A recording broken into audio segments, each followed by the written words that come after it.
Welcome to episode 4 of the Bobcast. Frostburg State Athletic Communications is proud to present the weekly coaches show, and we'll lead things off with Dale Louie, Frostburg State men's and women's cross country. It's a big week, Coach, with the Frostburg State Invitational coming up. But first, let's look back on last week. Messiah College Invitational. Men finished third. Women finished second. Top finishers, Robbie Romano for the men finished 8th overall. Michaela Garrison for the women, 19th overall. And before we get into how everyone ran and what you made of the meet, with the men's side, there were 3 of the 5 teams finished with exactly 78 points. That is correct. How rare is that in cross country? Yeah, two tying is not all uncommon in an invitational, but 3 tying is rather unusual. And what is the procedure for figuring out who goes where in the final standings? Well, you go, first of all, you would go to, and this is what happened this weekend, you would go to the 6th place finisher, and whoever 6th place finisher came in first, then that team would be one up on, really? In this case, the 2 other teams. Really? Your men's team had the fastest total time for the 5, had the fastest average time for the 5, had the highest finisher out of any of those 3, but it's not that. It's the 6th runner. Right. And I mean, the likelihood of those 6 runners timing is tying is not great, but it has happened. Then you'd go out to your 7th runner. Wow. So, but it shows you, we talked about this a little bit as a team. It just goes to show you that although a lot of people look at this cross country and track as a totally individualistic thing, there are team scores kept, and you're going to win or lose as a team. And so we were 3rd because as a team, we didn't get the job done. So part of that, we didn't have one of our top 5, actually one of our top 3 guys running, but the other people got to pick up the slack. That was an interesting set of circumstances, and I was interested to hear how they determined that tiebreaker. But what did you make of the meet, men's side, women's side, and how do you evaluate, a cross-country meet for your teams? Because I know it's hard sometimes depending on the courses, depending on the other teams there. It's not easy to just look at, placements and say, oh, they had a great meet or they had a poor meet. Yeah, you have some good points there. Every cross-country course is different. Really the only way to get a true assessment, I think, is if you go back and run the same courses year after year, and of course some of your upperclassmen get into that situation, so they have some comparison, and we as coaches have comparisons. It's difficult, even when you start looking at mile splits and 1,000-meter splits, which we take. Mm-hmm. Again, course to course, it's different. So it's hard. That's why we preach a lot, not only pace, but we also preach the idea you got to get kind of a feeling of what a 6-minute mile feels like or a 5:30 mile feels like on particular types of terrain. That's the only way you can really start to get a sense of how am I doing. Sometimes if you see the same runners from different teams, that's helpful to kind of give you some base of reference there. But of course that's a little tricky there. You're not sure how they're running, and you don't want to get sucked into doing something stupid that they might be doing, and that's why it's very much every runner for themselves. And that's again where team is important, because these people practice with each other every day. They should have some sense of looking around, and it's like, okay, my teammates 50 meters out ahead of me, is that a good thing? Are they running not too smart, or do I need to get my act together and start catching up to them? Yeah, one interesting thing I've noticed about your team, the women's team, especially in this most recent meet, you had 7 runners consecutively finish. Is that by design per se? It wasn't, no. I mean, that's what we would like. We obviously would like those 7 in a row finishing together a little faster. Uh-huh. But that's what you call kind of a pack mentality, and good teams we'll have that. A good cross-country team would hope probably that from their number 1 runner to their number 7 runner, because all 7 of those can impact the scoring, you really are shooting to have them in less than a minute. 1 through 7, and this meet in particular, your takeaways from your men's side and your women's side. The competition was good. There weren't many schools there, but Messiah is always a ranked team in the region or nationally. Their men's team this year is probably stronger than their women's team, although their women's team is good. So Robbie Romano had a very good race. He ran very smart. He let them, the other runners, do their thing. He paced himself very well. And he showed a great deal of guttiness in the last probably 3/4 of a mile, just going back and forth with some of the people that, finished all around him. And if he wants to continue to move up in the regional standings in our conference, that's the kind of race he needs to run. So it was a real good experience for him. We had a number of other men and women who did the same thing. So very pleased, that we're starting to race a little smarter, racing a little better. It was a very warm day. We had 1 or 2 runners that, which is not uncommon, that the heat got to them and it affected their performance, more than normal. Talking to men's and women's cross-country coach Dale Louie, we talked a couple weeks ago about how last week was an off week. What did you think about the preparation that your team had, considering that off week coming into Messiah this past Saturday? I'd give us maybe a B if I was grading us. It was better than it has been some years, so I was pleased with that. I think the mental attitude was much better there. And we had a good, very good hard workout. They, for the most part, performed some mild repeats very, very well. And, we're going to come back and do that again later in the year.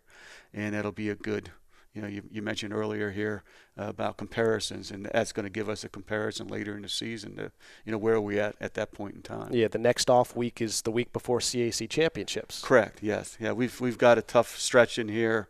It's physically going to be very challenging for our runners. I'm a little worried about that from a race side of things. It will help prepare us for the end of the year.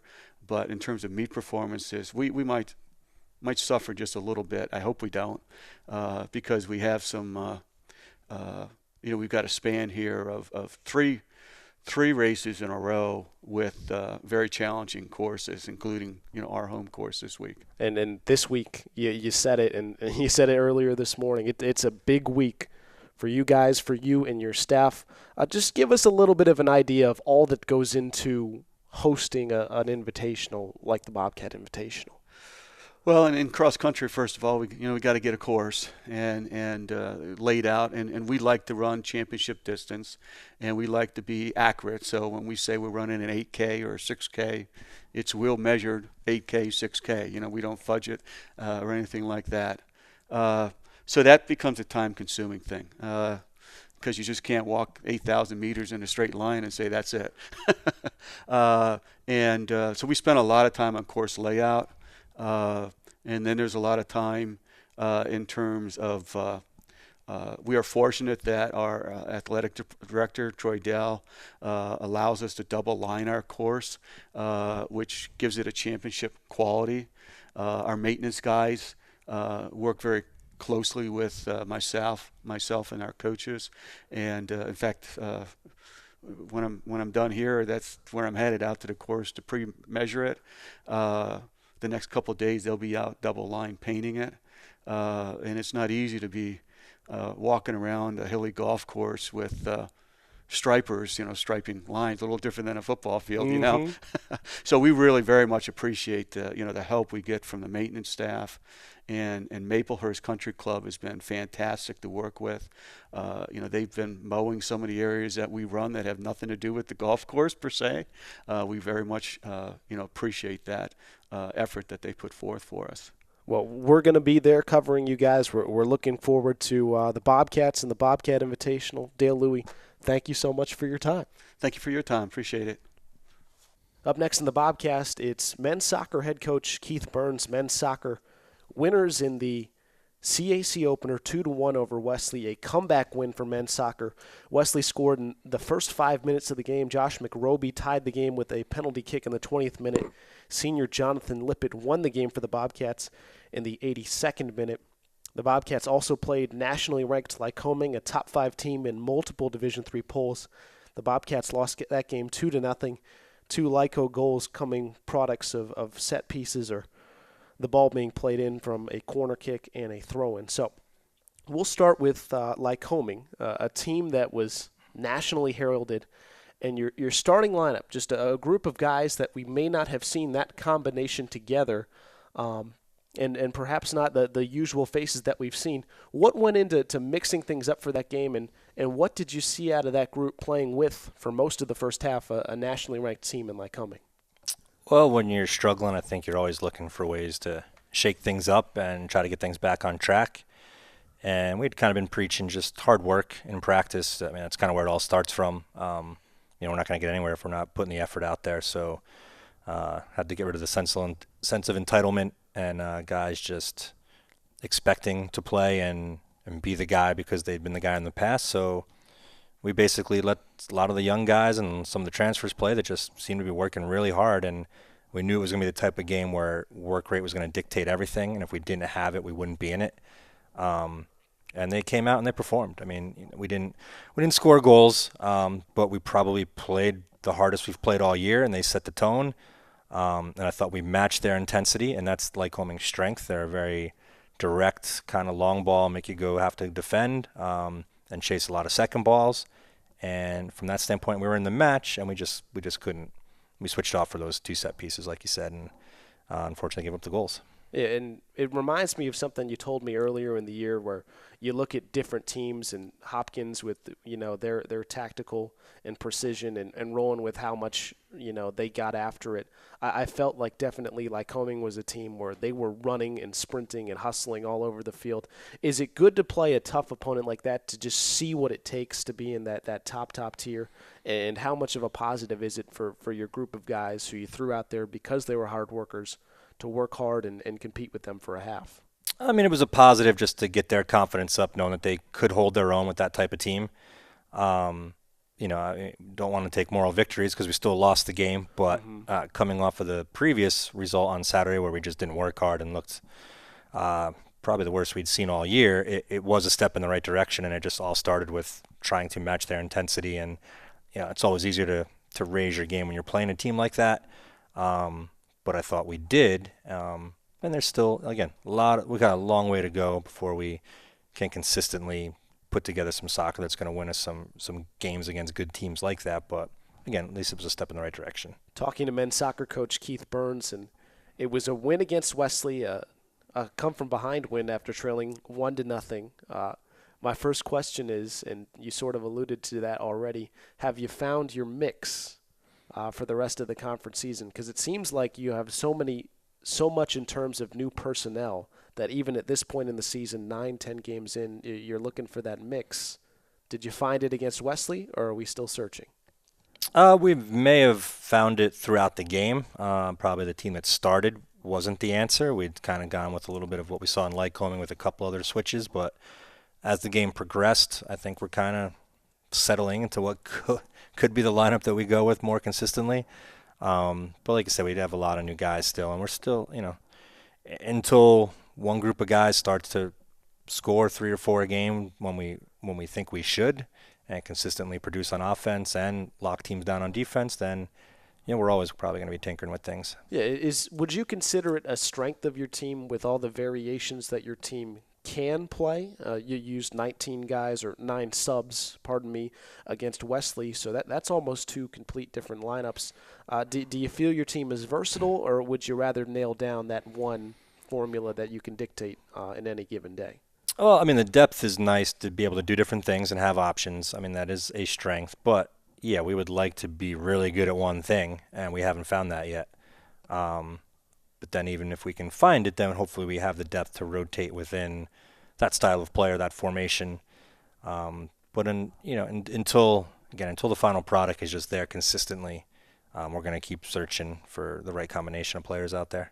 And Wesley opening the conference season with a win, it's so important to stack those wins and those points in terms of the conference standings. How did the final goal come about with Jonathan Lippett, and how proud of your team were you in terms of how they responded to Wesley taking an early lead?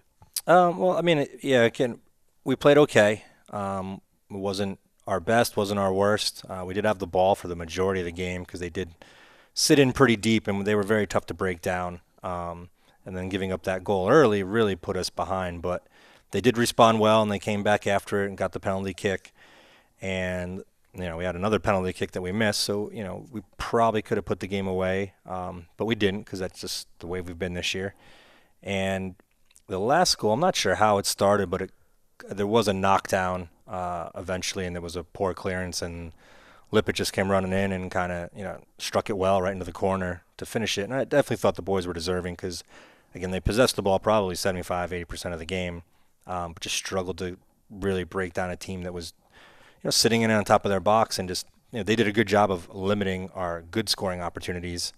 I thought we were pretty comfortable most of the second half, but we just needed to be more dangerous still. But that, again, that's something we've been working on all year. 1-0, all that really matters in conference play now. This week, Shenandoah and then St. Mary's. St. Mary's, another conference game. What are you expecting for your team out of this week? Well, hopefully just kind of build, again, on confidence from the last two games. And Shenandoah is a team that hopefully, we'll get some guys, some playing time, keep some guys healthy. It's our last non-conference game, so it doesn't really mean a whole lot because obviously the focus is going into Saturday.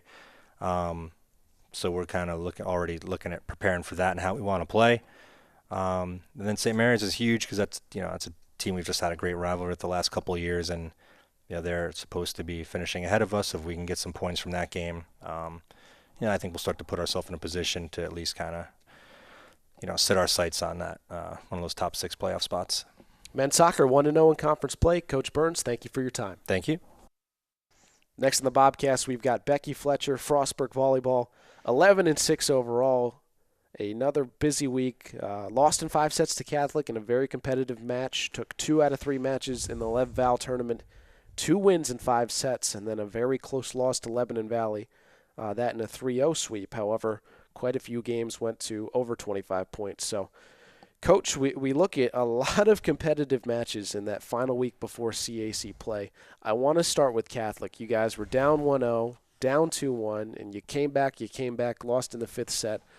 That Catholic match, the thing that jumped out to me, 16 blocks, ridiculously high compared to pretty much any game you'll see in terms of D3 college volleyball anywhere. What was going on in that game where your team just seemed to get a hand on everything?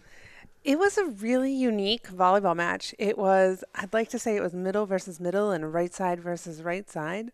So when that happens, I think that the sets are faster, the game is faster, so blocks tend to be either there or they're not. And we were just there on Wednesday when we were blocking. It was really a really fun, really great atmosphere. Being down in D.C., a lot of our athletes are from within less than an hour of DC, so we definitely had more fans than they did. Our girls were really energized, and it was a very fast-paced, exciting game.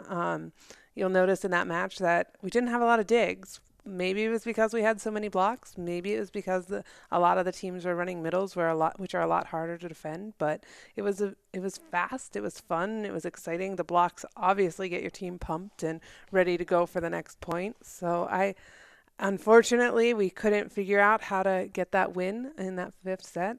We gave up a few leads, which is kind of disappointing.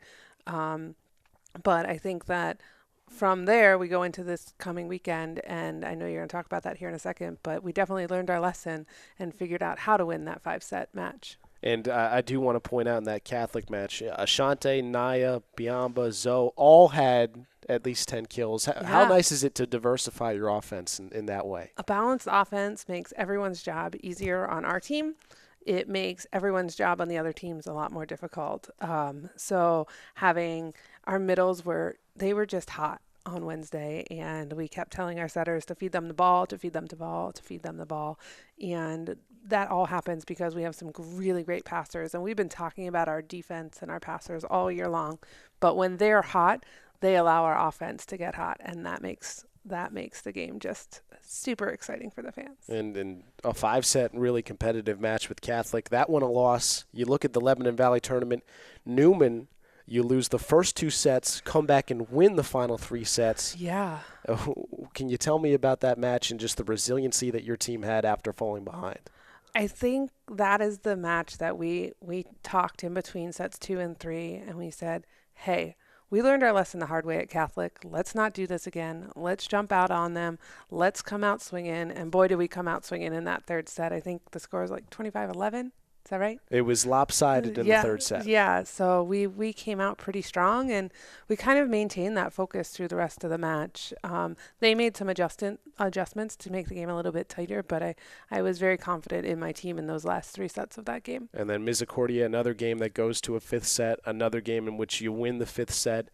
Does your team start to feel a little bit more comfortable in those final moments, that last race to 15? Oh, I don't know if you're ever comfortable in those last 15 points of a match when it goes to 5, but I think that we held our composure a little bit more, and we played to win versus I think at Catholic there were times where we played not to lose, and we've been talking about keeping that aggressiveness and staying focused and keeping the pressure on the other team versus putting all of the pressure on ourselves. In Lebanon Valley, the final game of the tournament, a very close, a 3-0 sweep. That's what you see. But in the second set, you guys were up 24-22. In the third set, you were up 23-21. What makes it so hard to close out sets against really good teams? Just our ability to stay focused, and our ability to stay aggressive, and our ability to play to win. And I think that, there were 2 matches this week where we played to win and we won. And there were 2 matches this week where we played not to lose and we weren't successful. So that's definitely going to be the focus for us in this upcoming week, is making sure that we keep doing what we're doing when we're winning and keep doing those things right. And if our middle's crushing the ball, keep feeding our middle and don't try to change anything. Make the other team make the adjustments against us. Talking to volleyball head coach Becky Fletcher, beginning CAC play this week. You're 1 win away from passing last season's win total. It seems your team, you're loaded with seniors. Everyone seems to be growing. You're primed for a run this year in the conference. You start with Wesley, who's 12-13 coming into this week, winners of 6 straight. And Wesley hasn't been a great CAC program. They're only, 11 years old. They've never won more than 1 or 2 conference games. They've got some seniors back as well. What do you expect in that first home game of the season, first conference game of the season, going up against a CAC foe? I think the word my team would be used to describe this weekend is hyped. They are so excited to finally play at home in front of friends and family. But Wesley is going to be tough. Their new coach has done a great job recruiting. They have some really great hitters. Their defenders are doing a good job too. I think that we need to make sure we come out and establish our middles. And if we can do that, most teams we've played can't defend our middles. And I think that that's something that's really exciting for us. I also hope that, we use this week of no matches midweek to kind of get healthy. Some of us are a little bit banged up, so hopefully we can take a little bit of break and take it easy on some of our girls and get them ready and, at full strength for Friday and Saturday. Finally, Saturday is Salisbury, a team that was really good last season. Won 20 games, won 8 out of 9 conference games last year. It's an early challenge for you guys in terms of the conference season. What's it going to take to be competitive and to win that game? For us to be competitive and to win that game, we need to make sure that we're playing at our best. If we're playing at our best and they're playing at their best, it's going to be a really great match. And, it's really going to come down to really tiny little things at the end of that. If we come out slow, then we're going to be in a little bit of trouble. And if they come out slow, they're going to be in a little bit of trouble. So I think that I'm really excited to see what kind of energy being at home brings to our team and what kind of advantage that gives to us. I'm looking forward to it. Me Volleyball's too. played 17 games, and we're finally going to have them. Yeah, you get to see them in action. They're pretty exciting. And we'll have it Friday night, Saturday afternoon. You can see it on the Bobcat Sports Network. Becky Fletcher, thank you so much for joining me on the Bobcast. Thanks for having me. Back on the Bobcast, it's women's soccer head coach Brian Parker joining me now. And women's soccer 2-6 overall, but now 1-0 in Capital Athletic Conference play. Winners 3-1 over Wesley in the CAC opener. Your goals from Danny Ferris, Gwen Shem, and Brooke Shahady. Also last week, an overtime loss to a really good Catholic team, 3-2 in the extra frame. But let's start with the CAC opener. You beat Wesley, and the last time we talked here in the Bobcast, you really wanted your team to have sort of a chip on its collective shoulder and be angry and be upset with perhaps some of the results that we've seen in the non-conference season. What did you see out of your team in terms of mentality going into that Wesley game? Well, the emotion can certainly be fuel for a college women's soccer team, and I think that's what I was asking for. And a long trip, some logistics that are not easy, going out to Dover, Delaware, and I think we handled that very well. I think we did have a really good level of energy and intensity in our game, and you know, they were challenging us to be thoughtful and connect passes and really open them up, and the sort of performance pressure, so to speak, was on us because we knew we were going to have the ball a lot. They have obviously a special forward who did score early in the game, and as much as you scout teams and you know what to expect, sometimes the quality of players will just show itself, and it did there, and we went down early. So it was also a good bit of mental toughness and composure to just keep our focus on the game plan and really execute. So I was happy with a lot of things we did Saturday. Wesley, as you mentioned, scored quickly in that game, first minute. Catholic last week was the same case, first minute of that game, first 5 minutes of the second half, first 6 minutes of overtime. What has it been about the beginning of a half where it takes your team maybe a little bit to rev up and there have been some lapses? What have you seen and what actions can be taken to correct that? So if we get to the third or fourth minute without a mistake, we're good, I guess, right? Seems to be a little bit of a jinx. You know, it's hard to put your finger on it. I think, we have good warm-ups. We discuss it all the time. Do we change things about our preparation, about our physical warm-up, even about how we announce players? I mean, I'm willing to do almost anything that sounds reasonable to accommodate the players and make sure that they're focused at the beginning of the matches. But, it is a problem, I guess you could say, but the old cliche, you can win and lose a soccer match in any one of the 90 minutes. And so we want to make sure we're trying to be as focused in the first or second minute as we are in the 89th or 90th.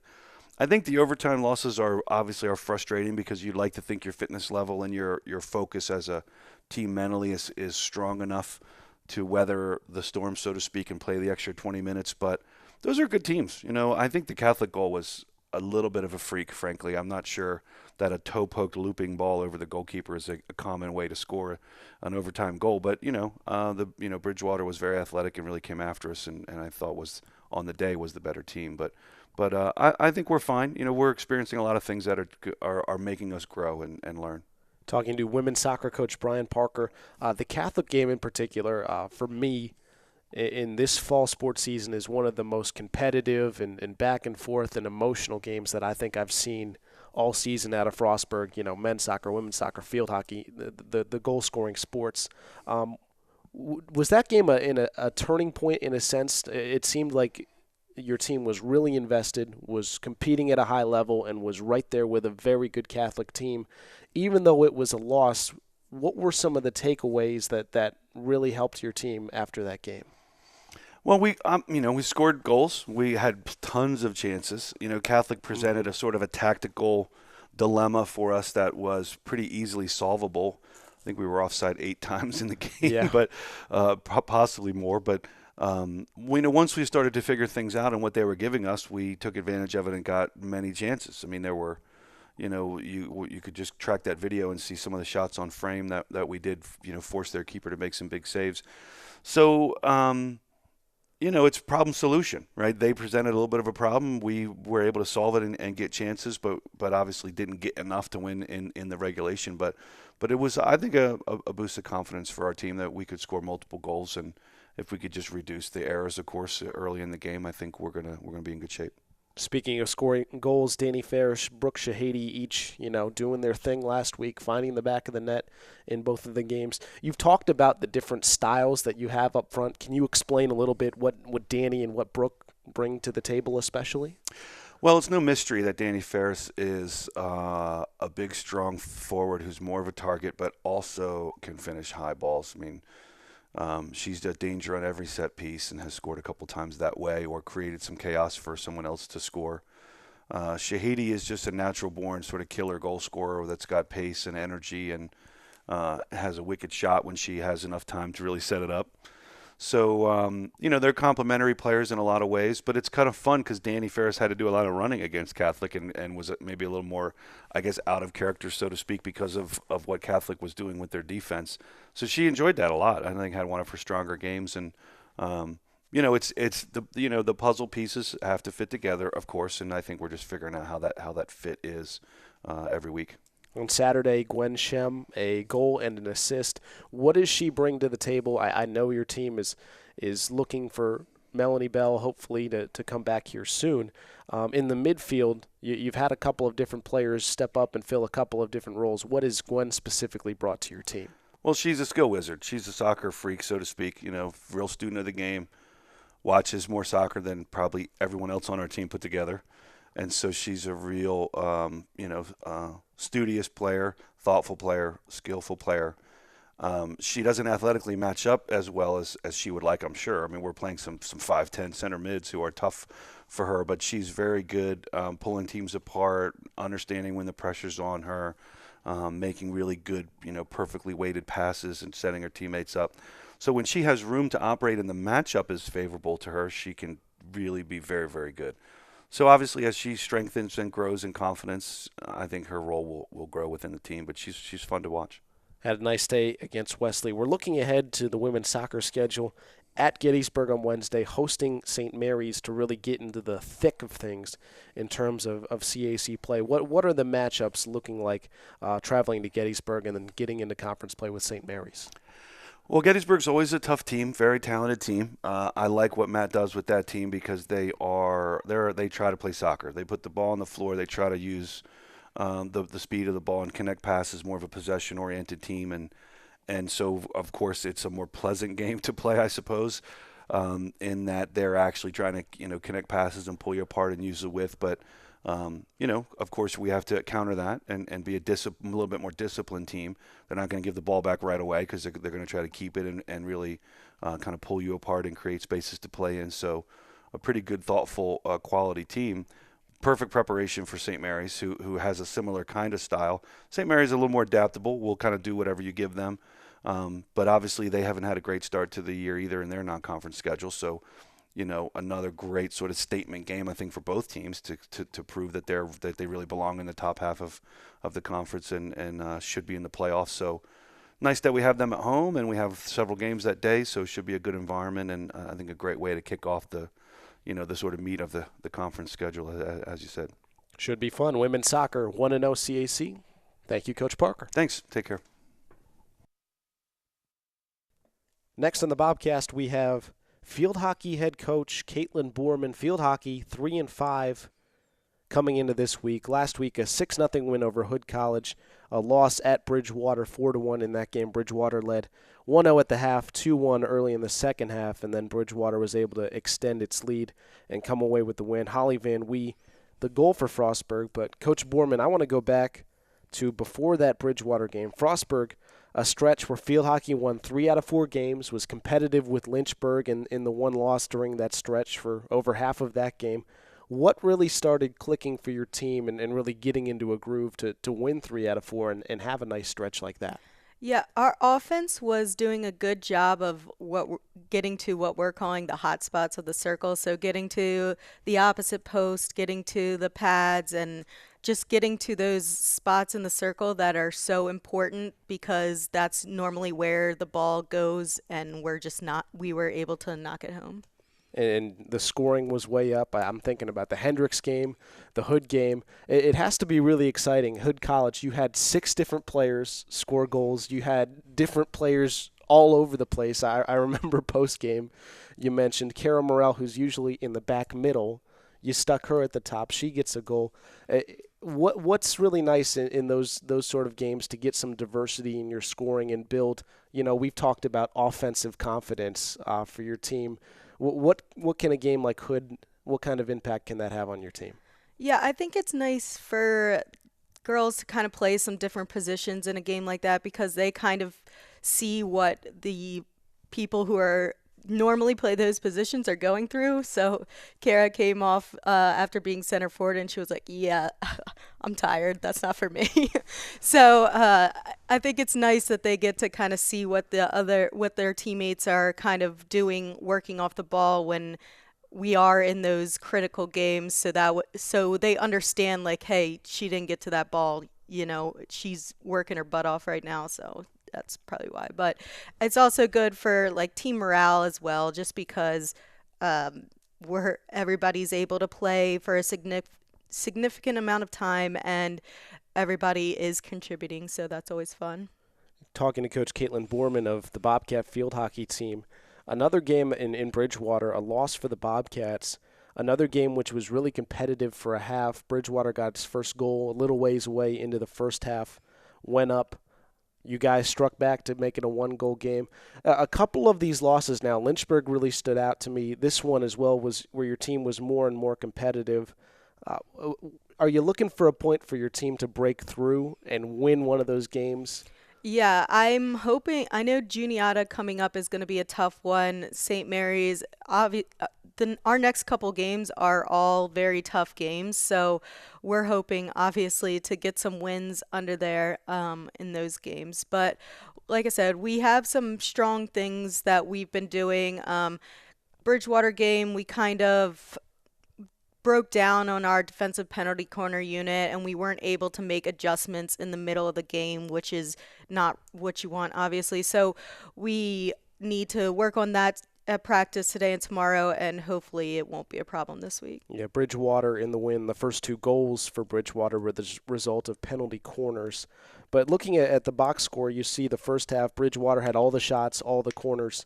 Second half, you guys had 6 shots, 4 on goal. 6 of your own penalty corners. What changed for you in the second half?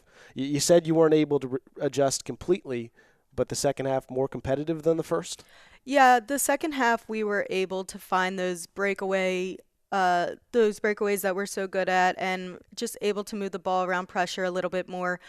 Holly Van Wee was doing an excellent job of just redefending and getting the ball up in our attacking circle. And speaking of Holly Van Wee, she's your leading scorer so far this season with 4 goals. This is really her chance now.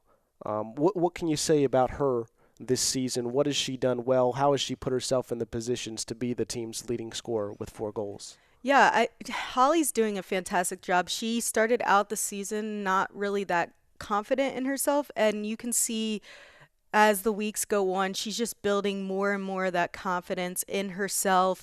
And she's taking everything that we're teaching her and she's applying it right away. So she wasn't really getting to the opposite side post at first. She was going to pads, and now she's getting to opposite side post, which is how she was able to knock in some of those goals that she's had. And on Saturday, she had a beautiful goal against Bridgewater. She popped it right over the goalkeeper. So she's been doing excellent. Yeah, the goal against Hood I really liked as well, spinning around to knock it in. Let's look ahead. Juniata, I think a team that you'd be familiar with.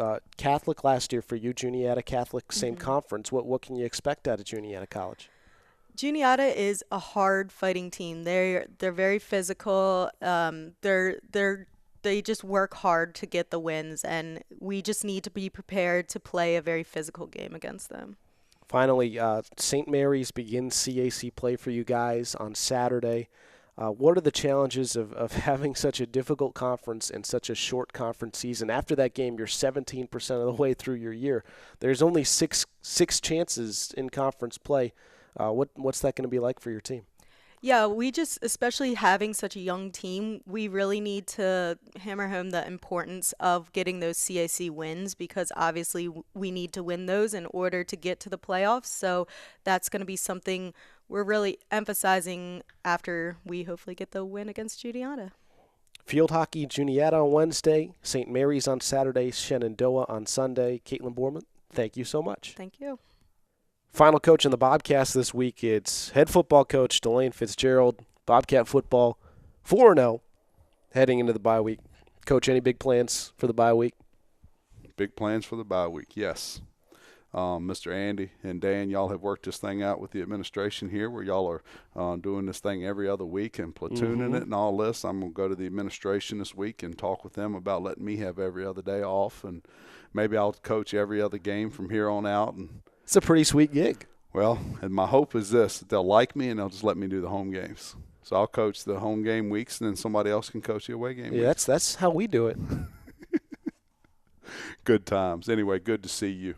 What was your question again? Good to see it. Any plans for the bye week? Yeah, we're going to work. We're going to work, and we're going to practice, and we're going to lift, and we're going to do what championship teams do and attempt to get a little better each day this week, and that's all we can do. Now, it won't be as intense and as long as it is during a game week, but we're going to do some of those things this week, work on fundamentals and techniques more this week than we normally do in a game week, and then we're going to give the guys some downtime this weekend. That works for me. Let's take a look back at Rowan, a 24-10 win for Frostburg. You look at Saturday's game. How do you evaluate that game? You trailed 10-7 at the half. Second half, another dominant performance. Rowan had just one first down in the entire second half. Connor Cox, 3 touchdown passes, 2 long ones to Beckford and Morris. Christian DePaula, a touchdown in his third straight game. Held Rowan to 214 yards of total offense. How do you evaluate the first half of the game and the second half of the game? Yeah. Andy, it is very, very hard in college football to go on the road back-to-back weeks and backing up a week. You know, we go down and we're in a fight against Christopher Newport, and it takes everything that we have to get out of there with a victory. Hard place to win, Christopher Newport, because you're down there in front of a great atmosphere, and we're playing on grass, the only grass game we have all year. So it's a different deal for us. But we get out of there. By the time we get out of the locker room there and get headed home, you know, it's close to midnight. And so we travel all night, and we get in here at 6 a.m. in the morning on Sunday morning, and then we have to get our Sunday work done. We have to get our work done, and we give the guys some downtime and stuff to go to church and stuff in the morning, and then we work Sunday evening. And then we have to turn around and give them the NCAA required day off, so they take Monday off, and then we have to get ready to go play Rowan. So we really only have Tuesday, Wednesday, Thursday. We've got 3 days to get our guys ready to go play their second straight away game. And then we travel on Friday and do a little walkthrough when we get to Rowan on Friday, but it's not enough to talk about. We get them into the hotel. We make sure we're eating good food and we're hydrated. We get a good night's sleep, and then we have to go play Rowan. And Rowan's played for the national title game 5 times in the last 20 to 25 years. Very, very proud program. It's family day, so the atmosphere there was great. Their stands were packed, which is always fun to play in front of. But what I wanted to say is it's really hard in college football to line up back-to-back weeks and to beat an opposing team on the road, and especially when you're talking about 2 teams with as much pride and tradition as Christopher Newport and Rowan have. It's a testament to our assistant coaches and how well they prepared our guys back-to-back week, and it's a testament to our players. We played much better this past Saturday than we played 2 weeks ago. In the second half especially, is that what you expect out of your team? Yeah, we sleptwalked through the first half just a little bit. It didn't play to our full potential in the first half. I saw a different look in our players' eyes at halftime, and they had a look and an energy and enthusiasm about them in the second half. We came out in the second half, and our defense played lights out with our defensive coordinators and defensive coaches making the exact same calls that they made in the first half. We just executed them better and ran to the football better in the second half, and then our offense came alive in the second half. And with all that being said, we're happy to come out and outscore somebody 17-0 in a half. If we'd have took advantage of a couple more scoring opportunities in the second half, we'd have outscored Rowan 30-something to nothing in the second half. Offensively speaking, how much of an advantage is it to really sort of diversify your weapons and have different guys show up? Beckford, the long touchdown. Morris, a long touchdown. DePaula, his 3rd game with a touchdown in a row. Everyone in the conference knows about Russell Neverton, Jamal Morant, and whenever he's back, Grayson Boyce. What can you say about some of the other guys who have gotten larger roles this season. Yeah, a lot of players on offense, and I'll leave a lot of good football players on our offense, and I'll leave some out. But, the trigger man, the quarterback, Connor Cox, and he makes it go. When he plays well, we usually play pretty well on offense. Anytime your quarterback throws 3 touchdown passes and 0 interceptions, you're going to be pretty successful during that day. Christian's been good in the pass game for the last couple of weeks, and we're happy about that. We've got to get him going on some blocking assignments to help us truly be great as a football program. Joe Beckford is underappreciated as anybody we have. Joe is a great football player, both offensively and on special teams. And if we ever got in a pinch, Joe Beckford's a pretty good quarterback also. It does a nice job there. Malik Morris is a sophomore that's coming on and going to continue to develop, and we're excited about him. And then at the running back position, everybody knows about Jamal. Gavin Lavitt's a pretty good football player too, both special teams and at the tailback position. Does a nice job. He's a great player for us in 2015. Redshirted last year, and now he's a good player for us again in 2017. And then the guys up front, I'm not going to let you talk to me and leave. We're not going to talk offense and leave them out because they'll always be my favorite now. Jake Townsend has started every game but one here at the left tackle position. Great player, All-American candidate. Left guard, Christian Walsh is a great football player, and he's an all-conference, all-American candidate also. The most improved football player in our football program is O'Shane McCall, our center. O'Shane makes the O-line calls and snaps the football and has done a great job getting better from last year to this year. At right guard, there's Joey Powell, and Joey Powell does a nice job for us and has improved from last year to this year. And then at right tackle, Riley Hartman, and Riley's just a junior, but he started every football game in his career here. Those 5 guys up front, when they're playing well, we're going to play well. And a good second half, 17-0 for your offense. One thing that I've been interested to ask you about, Coach, and it seems like in every single game, your special teams unit has popped once or twice, if not more than that, where it's been a big play, a turning point in the game. In this most recent game, it was another blocked kick leading to just a field goal for your team. Where does that emphasis on special teams come from? It seems like every year your team will block 6 kicks a year. It starts with our special teams coordinator and Pete Mayer, and Coach Mayer does a nice job of giving them a scouting report each week and then emphasizing our special teams game plan during the week and having them dial in and execute it in a game atmosphere. The block punt, again, Malik Morris. Malik Morris made 2 plays on Saturday, and one's a touchdown catch and the other one's a block punt, but he done a nice job. When the punt team or the PAT field goal team, when they make a mistake and don't block you, you have to execute the technique and get the block. And Malik did that, and we're fortunate there. We were really good on Saturday on kickoff returns, had some big returns. Our offense was continuously starting from the 35 and 45-yard line, which is what you want. And then we've been good on kickoff this fall, Andy, with the exception we lose focus 1 kickoff per game. It's usually in the second half, late in the game, where we decide not to cover down with the same intensity and focus that we have all game. But with the exception of us giving up a kickoff to midfield once the last 3 weeks, we're pretty good on kickoff team. Just pretty much across the board with that exception. The special team's been really good.